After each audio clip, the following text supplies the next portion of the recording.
kita pada hari ini kita akan belajar tentang reka cipta, iaitu tajuk penghasilan projek reka cipta. Okey, kalau kamu tengok dalam buku kamu muka surat 1, okey, ada gambar-gambar telefon, betul? Betul. Okey, gambar-gambar telefon tu ada macam-macam jenis, betul? Betul. Okey, setiap telefon, contoh yang warna hitam tu, telefon yang pertama dicipta. Okey, bila berlaku inovasi, keluarlah telefon yang kedua, gambar yang warna kelabu sikit tu. Okey, itu adalah telefon. Dan seterusnya, dari tahun ke tahun, zaman ke zaman, akan berlaku perubahan pada produk telefon. Nama sama telefon, tapi berlaku perubahan. Perubahan ni kita panggil inovasi. Okey, cuba kamu tengok gambar kat depan ni. Kamu kenal gambar apa ni? Tak kenal? Seorang pun kamu tak kenal? Okey, bagus. Ini adalah orang-orang yang mencipta sesuatu pada zaman dahulu. Kita tengok orang yang pertama ni, John Boyd Dunlop. Pernah dengar? Pernah dengar? Tak dengar. Ini orang yang pertama mencipta tayar yang mempunyai angin. Orang yang kedua pula, Thomas Edison. Orang yang pertama mencipta mentol. Okey, Thomas Edison. Okey, yang kedua, yang ketiga, apa? Mencipta komputer yang pertama. Okey, terkenal dalam sejarah komputer, dia orang yang pertama yang mencipta komputer digital, elektronik digital. Okey, Henry Ford mencipta kereta. Kenapa kita Ford? Ford tu dia ambil sempena nama Henry Ford. Okey, ini Alexander Graham Bell, orang yang pertama mencipta telefon. Gambar dalam buku kamu ada telefon yang atas sekali tu warna hitam. Itu telefon yang pertama dicipta oleh Alexander Graham Bell. Okey, dulu mereka ciptanya, pencipta macam tayar, mentol dan komputer, kereta, telefon. Dulu produknya ringkas tapi besar. Kalau tayar tu, tayar besar tu je lah kan. Okey, tapi sekarang ni diinovasikan. Kalau dulu layout komputer sebesar bilik, okey, sekarang ini sahaja. Senang tak angkat? Kalau dulu memerlukan tenaga manusia yang ramai, sekarang ni hanya seorang pun dah boleh angkat. Okey, itu yang pencipta yang zaman dulu. Sekarang ni kita tengok reka cipta yang sekarang. Ini bekas alat tulis, ini bekas kunci, ini pun bekas alat tulis, ini rak buku, ini bekas alat tulis buatan sendiri daripada bahan kita semula. Ini tiga ni daripada bahan kita semula. Okey, yang ini guna kotak ke? Okey, ini pun guna bahan kita semula kan? 3, 4, 1, 2, 3, 4 ni bahan kita semula. Yang ni beli di kedai ataupun buat sendiri daripada bahan yang dibeli. Okey, produk-produk ni dicipta untuk memenuhi keperluan. Kita tengok proses reka cipta. Proses reka cipta ni mempunyai 9 langkah. Okey, yang pertama mengenal pasti masalah. Mengenal pasti masalah ni, kamu kena kenal pasti apa masalah yang dihadapi semasa ataupun ketika kamu berada di sesuatu tempat. Contohlah di Singki lah. Okey, apa masalah yang kamu selalu hadapi bila kamu berada di Singki? Okey, masalah sinki tersumbat. Masalah lah tu. Masalah sinki tersumbat lagi. Bocor lagi. Sabun. Kan? Sabun kadang duduk kat sebelah sini, kadang duduk kat sebelah sana, kadang jatuh kat bawah. Tak menentu, betul? Lagi. Tak ada tempat nak sejak, jelas ataupun tinggal. Okey, itu antara 4 antara masalah yang dihadapi. Okey, seterusnya bila dah kamu dah kena pasti masalah, mesti nak kena selesai masalah tu kan? Betul tak? Okey, kalau tadi ada kawan kamu beritahu kelas masalahnya sinki tersumbat. Apa kita nak buat? Cabut sinki buang, cabut paip air buang. Nampak macam mana? Pernah tengok tak benda ni? Baju bujurnya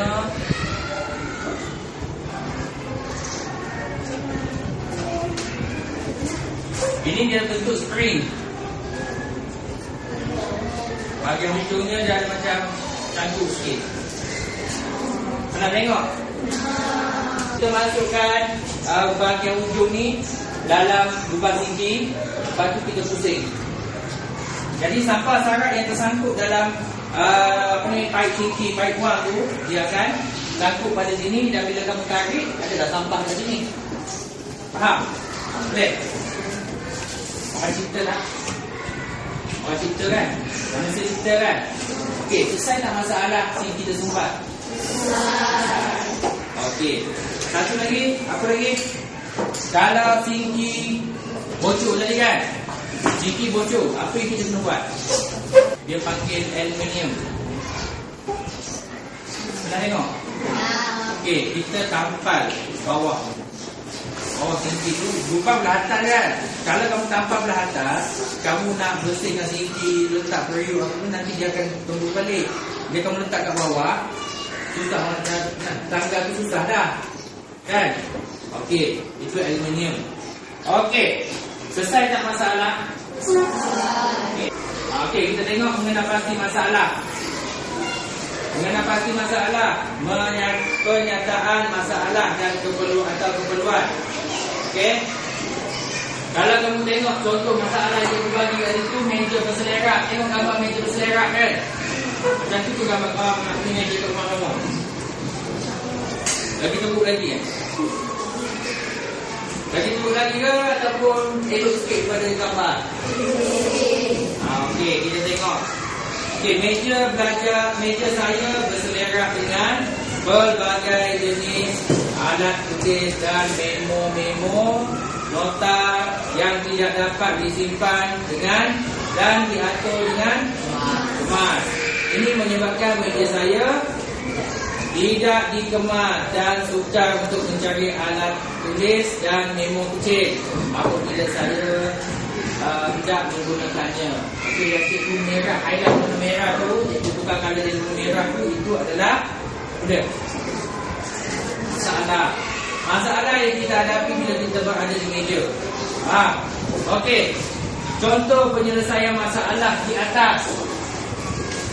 Dengan ini saya akan membina bekas alat tulis yang dapat memuatkan pelbagai jenis alat tulis dan memo nota saya. Okey, di samping itu bekas alat tulis yang saya cipta itu juga boleh menyimpan klip kertas yang bertaburan di atas meja saya.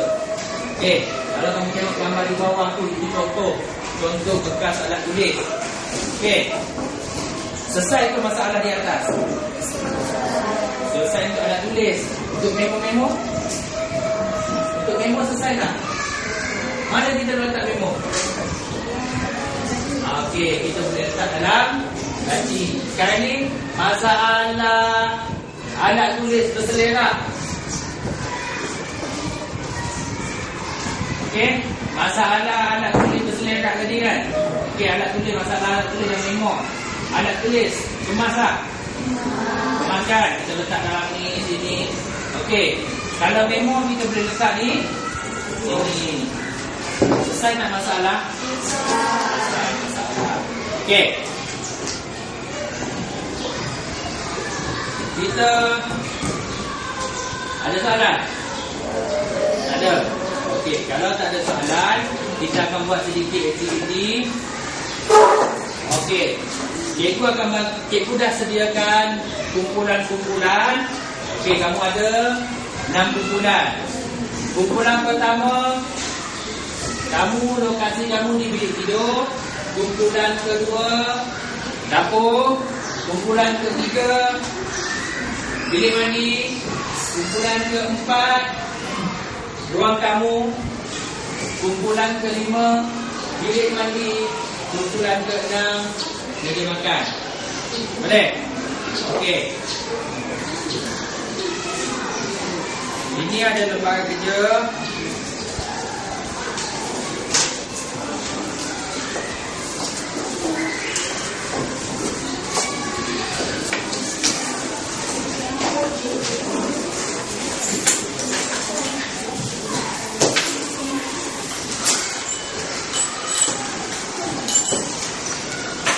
Ada lebih tak?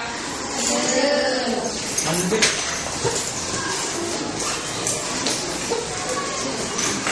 Cukup? Okey. Dalam kertas ni, dalam lembaran yang cikgu bagi ni, okey, kamu tulis lokasi kumpulan kamu. Tulis lokasi kumpulan kamu. Cikgu nak kamu bincang secara kumpulan. Cikgu bagi masa 5 minit. Bincang untuk kumpulan kamu. Masalah yang dikenal pasti dan penyelesaian masalah melalui reka cipta penghasilan projek. Boleh? Okey. Boleh mula sekarang. 5 minit daripada sekarang.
Tidak?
Berapa minit lagi?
Okey.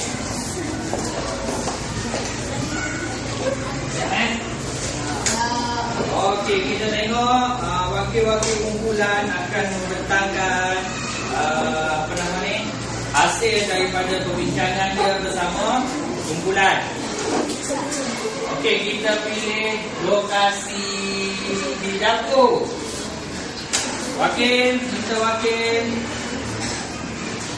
Okey, wakil.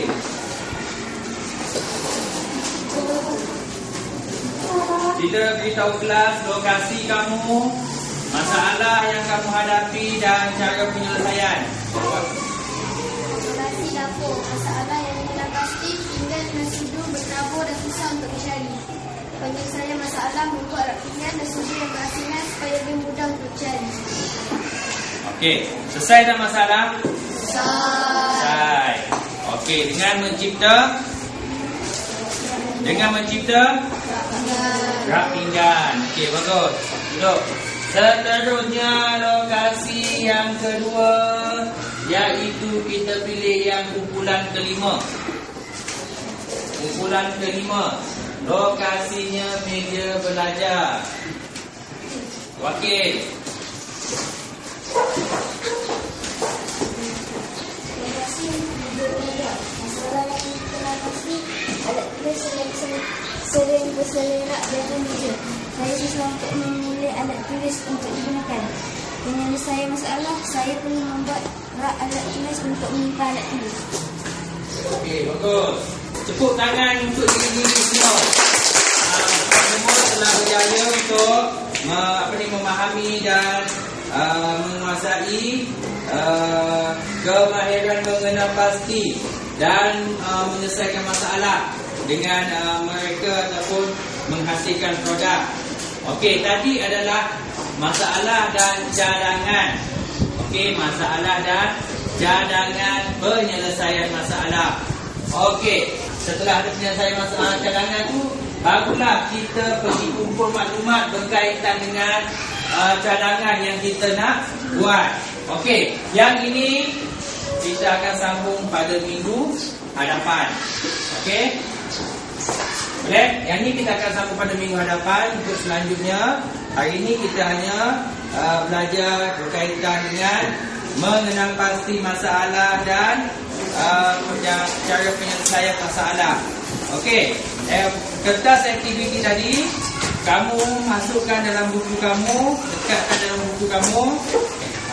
InsyaAllah kita akan jumpa balik pada minggu hadapan. Ada sebarang masalah dan soalan? Okey, kalau tak ada, boleh tutup kipas. Kita akan sambung lagi pada minggu hadapan. Okey, cuba. Terima kasih.